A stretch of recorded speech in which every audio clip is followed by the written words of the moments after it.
Office বন্ধ কৰি দিয়া হ'ব। ইয়াত আৰু ৰাজস্থানৰ মানুহৰ অসমত আহি গুণ্ডামি যিটো হাৰত বাঢ়িছে এই গুণ্ডামি প্ৰতিহিত কৰিবলৈ হোৱা কথা কৈছে যে তেওঁ অসমত নাই, কিন্তু তেওঁ অসমতে আছে। আমি এইটো ইনফৰমেশ্যন আমাৰ ওচৰত আছে। ভটিয়াপাৰৰ ৰুদ্ৰসাগৰ তৈলক্ষেত্ৰৰ 147 নম্বৰ ৰিগত যি ভয়ংকৰ গেছ নিৰ্গমনৰ ঘটনা, এই ঘটনাই আজি অষ্টমটো দিনত ভৰি দিলে। আৰু এই ৰিগৰ দায়িত্বত আছিল SK পেট্ৰল লিমিটেড নামৰ এটা প্ৰাইভেট কোম্পানী, যিটো কোম্পানীৰ স্বত্বাধিকাৰ হৈছে শ্ৰীকৃষ্ণ আগৰৱালা আৰু ৰাধা আগৰৱালা। শ্ৰীকৃষ্ণ আৰু ৰাধা তেওঁলোক পতি পত্নী। ইমান ধুনীয়া নাম শ্ৰীকৃষ্ণ আৰু ৰাধা, কিন্তু তেওঁলোকৰ কামবিলাক সম্পূৰ্ণ বিপৰীত। শ্ৰীকৃষ্ণ আগৰৱালা কুখ্যাত তেলচুৰ হিচাপে পৰিচিত। যিমানবিলাক কাম কৰিছে তেওঁ 2 নম্বৰী কাম কৰি আছে। ৰাইজৰ সন্মুখত আঁঠু কাঢ়িবলগীয়া অৱস্থাৰ সৃষ্টি হৈছে। বীৰ লাচিত সেনাই ৰাজপথত আঁঠু কঢ়াবলগীয়া ঘটনাৰ সৃষ্টি হৈছে। শিৱদৌলৰ বাকৰিত, শিৱদৌলৰ চৌহদত অবৈধ গৃহ নিৰ্মাণৰ অভিযোগত অভিযুক্ত আছিল শ্ৰীকৃষ্ণ আগৰৱালা। ONGCৰ বহু ঘটনাৰ সৈতে, বহু বিতৰ্কৰ সৈতে সাঙুৰ খাই আছে Srikrishna Agarwala. SK petrol limited 18টাকৈ গোচৰ আছে ৰাজ্যৰ বিভিন্ন প্ৰান্তৰ গোচৰত, তেল চুৰিকে ধৰি বিভিন্ন গোচৰত অভিযুক্ত এইগৰাকী শ্ৰীকৃষ্ণ আগৰৱালা। গতিকে এই শ্ৰীকৃষ্ণ আগৰৱালা SK পেট্ৰৰ সন্মুখত পৰহিৰ পৰা বীৰ লাচিত সেনাই ইয়াত এক অৱস্থান ধৰ্মঘট কাৰ্যসূচী, প্ৰতিবাদী কাৰ্যসূচী ৰূপায়ণ কৰি আহিছে। শৃংখল চলিহাৰ নেতৃত্বত দিনে ৰাতিয়ে এই প্ৰতিবাদী কাৰ্যসূচী অব্যাহত আছে। কেইবাটাও দাবী তেওঁলোকে জনাইছে। ভুক্তভোগীসকলক, ভটিয়াপাৰৰ ভুক্তভোগীসকলক তেওঁলোকে সাহায্য প্ৰদান কৰি, আৰ্থিক সাহায্য প্ৰদান কৰিব লাগে। SK পেট্ৰৰ বিৰুদ্ধে ONGCয়ে ব্যৱস্থা গ্ৰহণ কৰিব লাগে। এই মুহূৰ্ততো ৰুদ্ৰসাগৰ, লাকুৱা আৰু গেলেকী এই 3খন তৈলক্ষেত্ৰত 6টাকৈ ৰিগ SK পেট্ৰৰ অধীনত চলি আছে।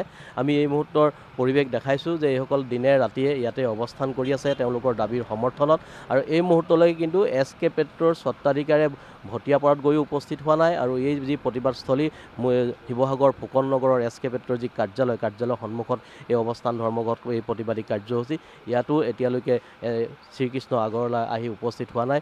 অসমৰ বাহিৰত থকা বুলি প্ৰকাশ কৰি আহিছে। শৃংখল চলি আছে। মই তেওঁৰ পৰা শেহতীয়া মন্তব্য জানিব বিচাৰিম। আজি 3 দিনত আপোনালোকৰ প্ৰতিবাদেও ভৰি দিলে, আনহাতে 8টা দিনত আজি ভৰি দিছেহি যি গেছ নিৰ্গমনৰ ঘটনাই। এই মুহূৰ্তলৈকে ONGC কোনো প্ৰকাৰে সফল হোৱা নাই। এতিয়া তেওঁলোকে পৰৱৰ্তী কি পদক্ষেপ গ্ৰহণ কৰিব সেয়াও নিশ্চয়তা নাই। ৰাইজ আশংকাত আছে।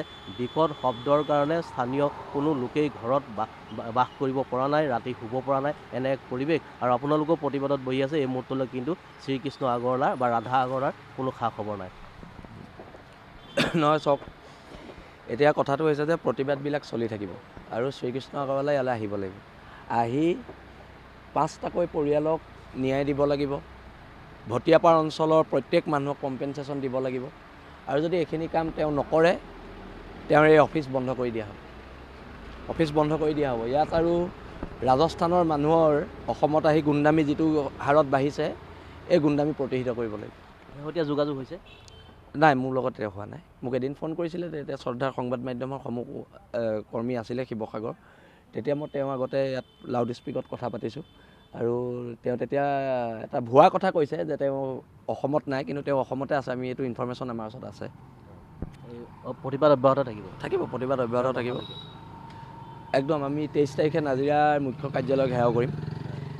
ONGCৰ মুখ্য কাৰ্যালয় 23 তাৰিখে ঘেৰাও কৰা হ'ব। যিহেতু কাইলৈ পৰহিলৈ আমাৰ চেণ্ট্ৰেল এক্সিকিউটিভ আছে ডিগবৈত, সেইকাৰণে প্ৰতিবাদ চলি থাকিব। কিন্তু আমাৰ চেণ্ট্ৰেল এক্সিকিউটিভতে সিদ্ধান্ত সম্ভৱ হ'ব। 23 তাৰিখে আমি ঘেৰাও কৰিম নাজিৰা। ধন্যবাদ জনাইছোঁ। প্ৰতিবাদস্থলীত এই মুহূৰ্তত উজনি অসম মুছলিম কল্যাণ পৰিষদৰ সভাপতি মনিৰুল ইছলাম বৰা আছে।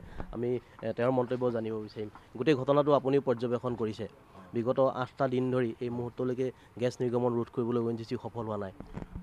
এটা কথা এটা বাস্তৱ সত্য যে ONGC নৱৰত্ন কোম্পানী হ'ল সাগৰৰ তলতো তেওঁলোকে উৎপাদন কৰিব পাৰে খাৰুৱা তেলৰ, কিন্তু তেওঁলোকে অসমৰ ক্ষেত্ৰত highly neglected part in Assam in ONGCয়ে অসমক উত্তৰ পূৰ্বাঞ্চলৰ আটাইতকৈ বেছি তলত তেওঁলোকে অৱহেলা কৰে। তাৰ জ্বলন্ত প্ৰমাণ আমাৰ এই ভটিয়াপাৰৰ যিটো ৰিগ, বাগজান আদি বিভিন্ন ধৰণৰ। কাৰণ তেওঁলোকে ইয়াৰ পৰা তেলৰ উৎপাদন আৰু খনন কৰি কেৱল লুণ্ঠন প্ৰক্ৰিয়াহে চলাই আছে 60 দশকৰ পৰা, কিন্তু তেওঁলোকে অসমৰ আৰু অসমীয়া উন্নতিৰ কাৰণে বিশেষ একো কৰা নাই।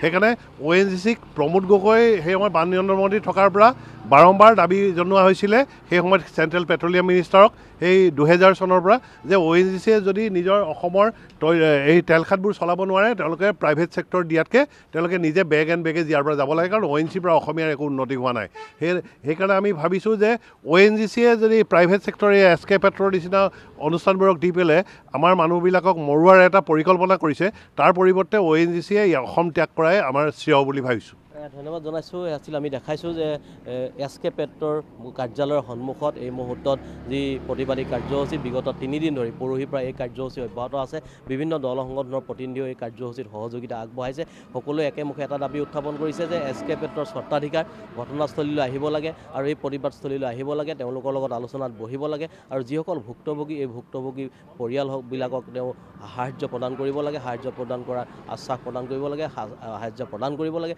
আৰু এই SK পেট্ৰৰ সৈতে জড়িত একাংশ কৰ্মচাৰী প্ৰাক্তন কৰ্মচাৰী যি অৱহেলা কৰিছিল কেইবাগৰাকী ব্যক্তিৰ মৃত্যু হৈছিল তেওঁলোকৰ পৰিয়ালকো আজি পৰ্যন্ত কোনো ধৰণৰ ক্ষতিপূৰণ দিয়া নাই এই কোম্পানীটোৱে গতিকে এই ক্ষতিপূৰণ দিয়াৰো দাবী উত্থাপন কৰি আহিছে বীৰ লাচিত সেনাই